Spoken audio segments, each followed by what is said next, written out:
Good morning. It is 3:48 a.m. November 16th, 2021. My name's Tom Cater, and this is the first time on my channel where you actually can see my beautiful bookshelf. Woo! Mr. BB, if you follow my cat videos, is taking a bath right now. I mainly let him in my room so he'd shut up at this time of day. Oh, there he comes. Hey, BB, you heard your name? All right, hold on. Wow, oh goodness. There he is. Look at the camera, BB. Look at this way. There you go, movie star. Today is, we're going to call it episode 0 of the Sugar Wars. Let me explain briefly what's going on. I am 46 years old. I've got my ex-fiancee, Bethany, and her 2 kids, Lilith and Eden, are about to move in as my new roommates. My brother was living with me until recently. And he's got a nice job in Tennessee as a brewer. So good luck, John. But, you know, as these kids are moving in, and I'm thinking about the future in a way that I haven't really thought of before, I decided it was time for a new challenge in my life, to put it mildly. In high school, in around 1993 or so, I decided to become a vegetarian. I was inspired in part by, well, I like to tell this story. A magical Indian inspired me.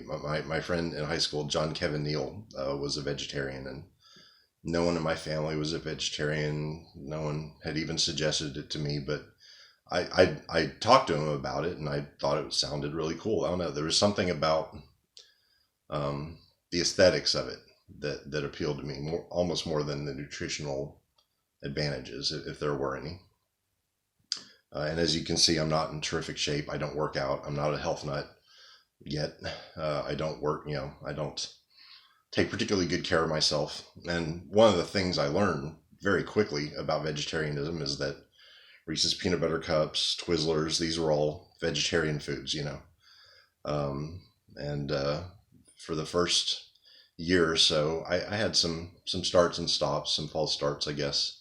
I remember going up to visit my dad in British Columbia, and we went to a diner, and I just ordered like chicken fingers because it was the only thing I saw on the menu. And then about, I don't know, probably like 3 minutes after the tray of chicken fingers arrived on this trip, I realized, oh yeah, I guess I'm doing that vegetarian thing, and just totally forgot about it. And then while I was up there, I had they were serving pate, and I didn't realize that was goose liver until it was a few bites in. I just didn't, wasn't like militant about it, at the start. It's like anything in life. It takes some getting used to. And by the way, I'm not doing this channel to promote anything. I'm not doing this series to suggest you become vegetarian, vegan, give up added sugar, any of that. I'm just telling you about my experience in case it's of relevance to you. Okay, so about 7 years ago, I had been vegetarian for quite a while, had gotten used to it. I was doing the Morningstar Farms stuff. I was doing the Boca burgers, the Boca chick patties, chopping them up, putting them in macaroni and cheese, and just doing the, again, not a health nut, just doing it because of what I like to put as my aesthetic view of the universe. I like the idea of not eating meat. It just appealed to me. And I watched a film with my brother called Fat, Sick, and Nearly Dead. I believe it and Fat, Sick, and Nearly Dead 2 are on YouTube right now for free. So just check them out. It's about this Australian guy who had some sort of skin condition, and he went on a juice fast for, I believe, 60 days, and healed him up. He was off pills, all these things he'd been trying to do for his whole life. Like, that hadn't worked. Finally, he just cured himself. He just juiced and became a vegan for that amount of time. After that, he just was careful with his diet and whatnot. But I thought it was interesting. I like the idea of a juice fast. And again, it's that starts and stops thing.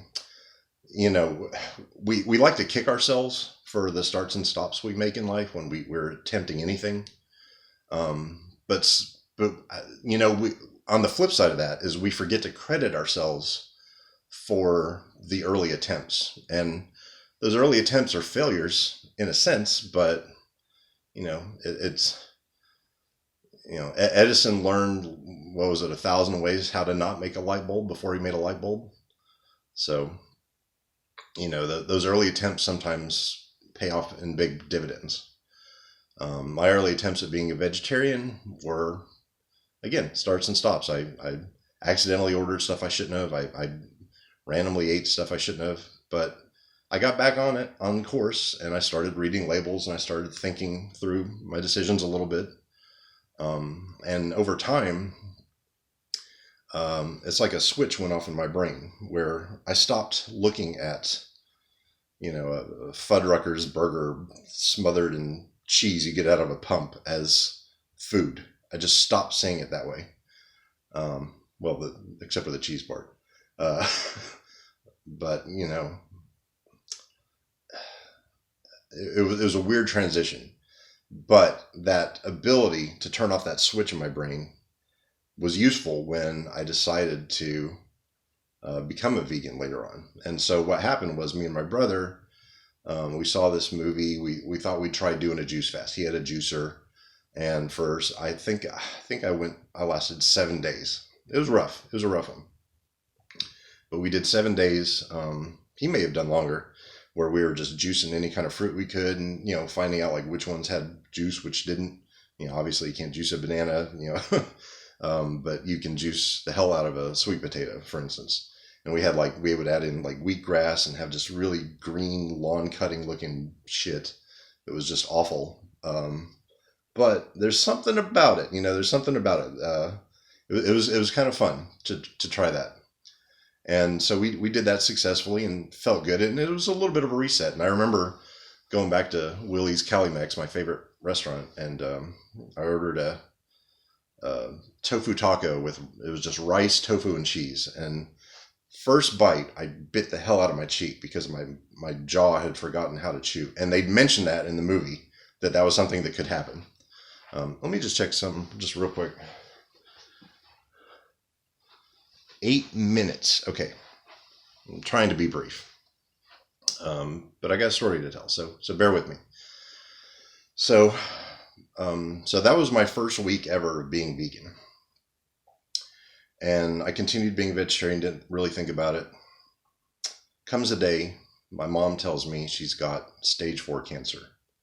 And I'll never forget that when she gave me the diagnosis, she apologized as if it was her fault, as if it were something that she was responsible for. And I was just the kind of kind-hearted person she was. She knew it was breaking my heart to hear this news, but she also wasn't going to pursue any kind of treatment. She was 70 plus years old. She had no fear. She lived with no fear.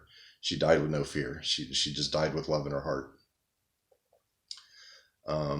But one of our last ditch attempts was, Mom, according to this video, animal fats are one of the things that causes cancer. So why don't you try to become vegan with us? We can try it. We can all try it.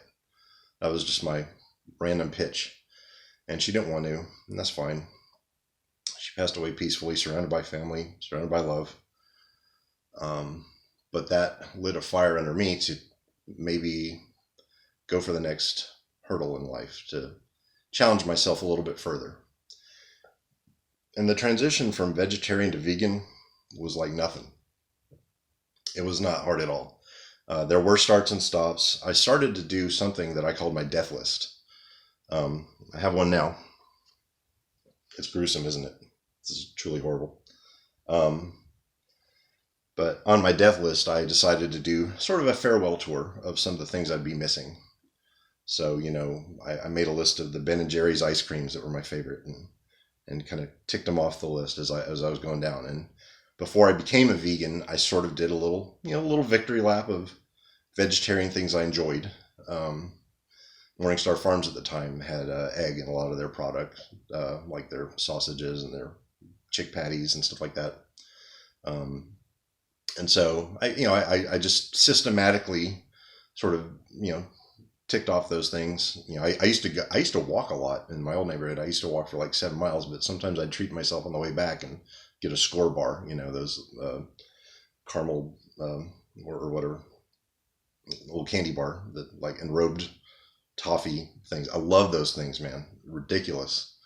And so I had like 15 things of snacks at the Quick Mart that I would often pick up, and I just ticked them off one by one. And I found myself stretching. Like I'd start running out of things. So I'd just start eating stuff that I really wasn't that into. I just wanted it, you know, just on the list. But it worked out. It being conscientious about what you're doing and focusing on what you're doing, even if it's just something you're removing, is handy, I find. So I had this thing called the death list. I checked it off, became vegan. I don't really remember any big starts and stops. I mean, there were times where I would, you know, I'd eat something and look down and see that there was gelatin in it.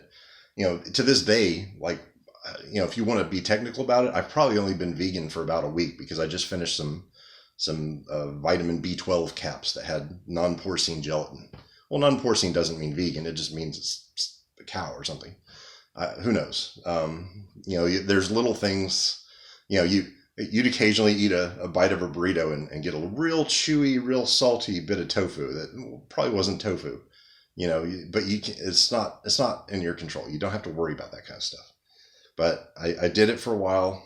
I've lived at this condo for about 7 years now. I've been vegan pretty much the whole time. But now is the next challenge. My next challenge that I've decided out of the blue, really. And again, when I became vegetarian, no one was pressuring me to do it. I just felt like doing it.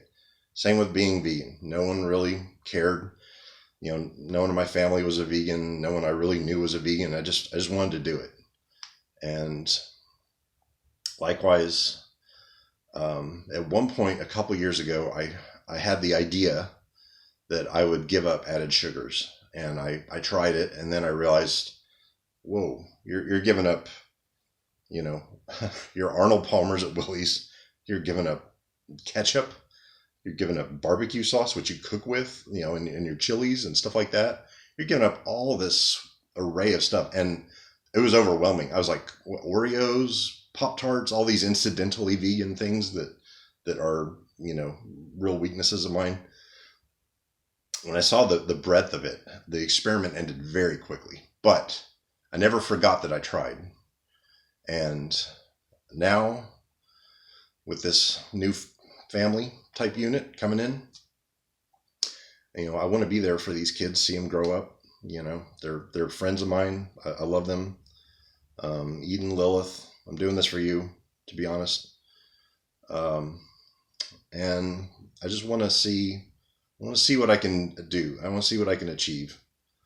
And so this is episode 0. I'm still in my farewell tour. I'll talk about this in the next video, what this means and what's in it. It's not much, just a couple pages, but it's important. But for now, I just wanted to, I was tossing and turning, thinking about doing a video like this, and I was like, you know, I got my bed head on. It's early in the morning. Mr. BB's right here. Like, let's just do it. BB, you ready to sign off with me? Oh, goodness. All right. Love you guys. And if you're trying anything ambitious yourself, anything you feel like is overwhelming, or maybe it's just something that you're not ready to do, just remember those starts and stops. They're roadmaps that you're building for yourself, and they're not useless. All right, we will see y'all soon.